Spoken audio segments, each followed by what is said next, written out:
তুই বাড়ির কাজের মেয়ের মতো থাকবি। এই টিপ খোল আর লিপস্টিক মোছ, যা মুখে কালি মেখে আয়। আজকে থেকে তুই বাসায় মুখে কালি মেখে থাকবি। কি সমস্যা তোর? এসব পোশাক পরছিস কেন তুই? আমি যেন ভুল করেও না দেখি তুই নীলের সামনে আসছিস।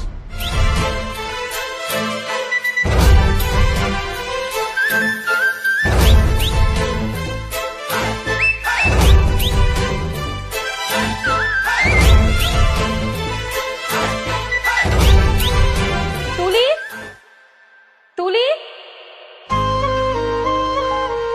এদিকে আয়।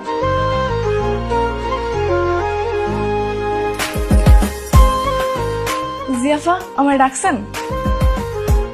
কি ব্যাপার, তুই এত সেজেগুজে আছিস কেন?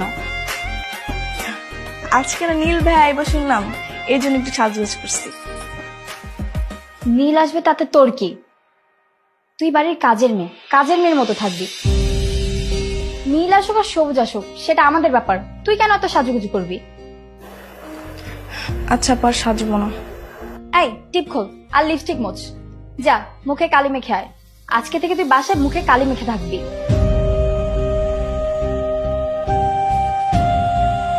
কি হয়েছে রে? বাসাতে চিল্লাচিল্লি কিসের? দেখো না ভাইয়া, কাজের মেয়ের ঢং দেখো। নীল আসছে শুনে একদম সেজে গুজে নায়িকা হতে চাচ্ছে, কত বড় সাহস! বুঝতে পারছি, দাদির আশকারা পেয়ে পেয়ে না ও মাথায় উঠে গেছে। আর কেন যে দাদি ওকে এত আশকারা তা নিজে বুঝতে পারতেছি না। কি সমস্যা তোর? এসব পোশাক পরছিস কেন তুই? আমি যেন ভুল করেও না দেখি তুই নীলের সামনে আসছিস, বুঝছিস? যা। ঠিক আছে ভাই, আমি নীল ভাইয়ের সামনে যাব না। যদি তোকে নীলের সামনে দেখছি তাহলে কিন্তু তোকে এই বাড়ি থেকে বের করে দিব, কথাটা যেন মাথায় থাকে। না না আপু, আমি নীল ভাইয়ের সামনে যাব না। আর ভাইয়া যদি আমার মুখ দেখতেও চায় তাহলে আমি ঘোমটা দিয়ে তারপর সামনে যাব, যেন আমার মুখ না দেখে। বুঝতে পারছি, এখন যা ভিতরে যা, আর এই পোশাক চেঞ্জ কর, ঠিক আছে? যা। দাদির কারণে এই অবস্থা। আরে কাজের মেয়ের ঢং দেখলে বাঁচি না। দাদির কারণে আশকারা পেয়ে গেছে, বুঝতে পারছিস?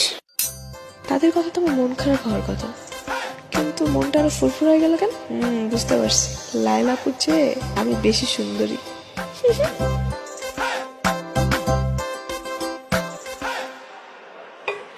ম্যানেজার সাহেব, বিজনেসের হিসাব নিকাশ ঠিক মতো চলছে তো? জি, সবই ঠিকঠাক চলতেছে। আমার স্মৃতিশক্তি কিঞ্চিত দুর্বল, অর্থ এবং মানুষের নাম আমি দুটোই ভুলে যাই। কিন্তু আপনার এই বয়সেও আপনি কি সুন্দরভাবে সব হিসাব নিকাশ করেন, ঠিকঠাক না হয়ে উপায় আছে? শোনেন, আর একটা কথা, আজকে 8 বছর পর আমার নাতি পড়াশোনা শেষ করে ইউএসএ থেকে ফিরছে। বাহ। আপনি থাকবেন কিন্তু, ওর সঙ্গে আপনার পরিচয় করে দিব।